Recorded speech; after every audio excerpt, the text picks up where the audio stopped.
Hi, it's Dennis Daly. Nice to have you along on All Week Theater, where we take a classic radio episode and play it out over 5 days. And now, more of the Halls of Ivy.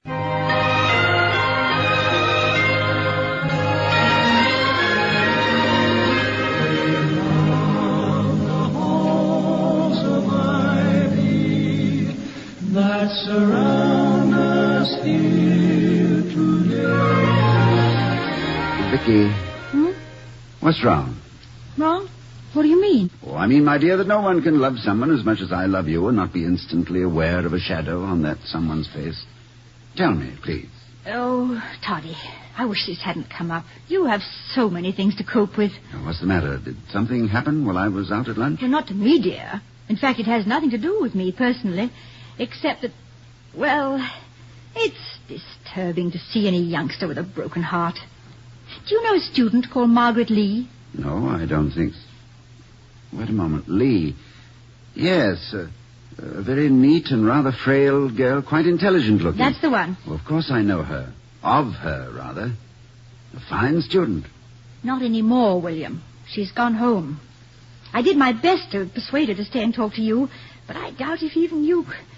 Oh, it was really very sad. Now, my dear, don't distress yourself. This is my problem now. Sit down and tell me about it. Tell me the whole story. Well, as you know, Margaret Lee came to this country for education. She chose Ivy. And during her 2 years...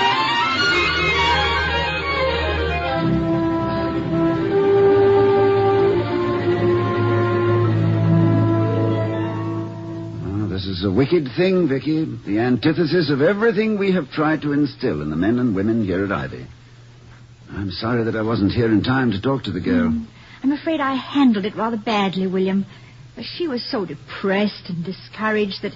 Well, I don't know too much about this part of the job. Are campus politics always as bad as this? Oh, no, of course not. But I must say that I sometimes stand aghast at the utter ruthlessness of these young people. Young, of course, is the key word in that admission. They're all children, callously pulling the wings off butterflies. As far as I'm concerned, one of the chief purposes of education, the chief purpose, if you like, is to impart an understanding of the butterfly's viewpoint. Whenever I hear of a student being made the victim of prejudice, I feel that I have failed in some... Yes, Penny?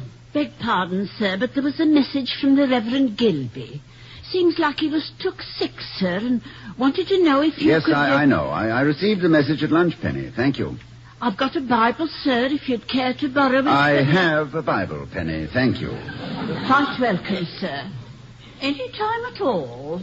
Well, she's turning out to be quite a day. What was that all about? Well, Dr. Gilby, the chaplain, is ill. I am pinch-hitting for him, if that isn't too irreverent a word, in chapel tomorrow morning. Vicky, I don't want you to come. I feel I should be very inadequate. Oh, nonsense, Toddy. You'll do a lovely performance. I wouldn't be a bit surprised if you were held over for a second week. Held over, Victoria, is not very good ecclesiastical terminology. Yeah, I know. I love Dr. Gilby, and he has everybody with him from the Te Deum to the recessional. But you'll be wonderful, too. Did you ever hear Charles Lawton give a Bible reading? No, and I must say it sounds quite unexpected. Unexpected, but intensely interesting. And funny, too. In fact, it inspired me to do a great deal more Bible reading. Well, I'm afraid I haven't Mr. Lawton's elocutionary gifts. But if Captain Bligh can do it without the congregation resorting to mutiny, maybe Dr. Christian Hall can rely on the students' bounty of generosity. I say, that was rather good, wasn't it? Oh, yes. It was splendid. Just go on like that and you'll wow them.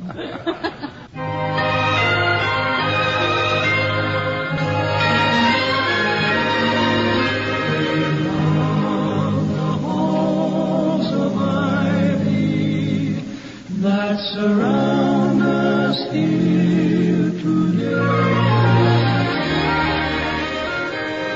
As we return to Ivy, we find a perturbed Dr. Hall striding back and forth in the living room, as Mrs. Hall says. Toddy, stop pacing. Break into a trot or a single foot or a gallop.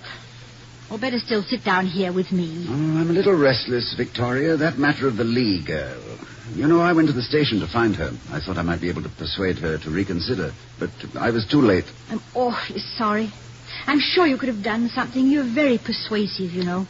So join me next time when I take a classic old-time radio episode and split it up into 5 easy-to-digest pieces, right here on All Week Theater.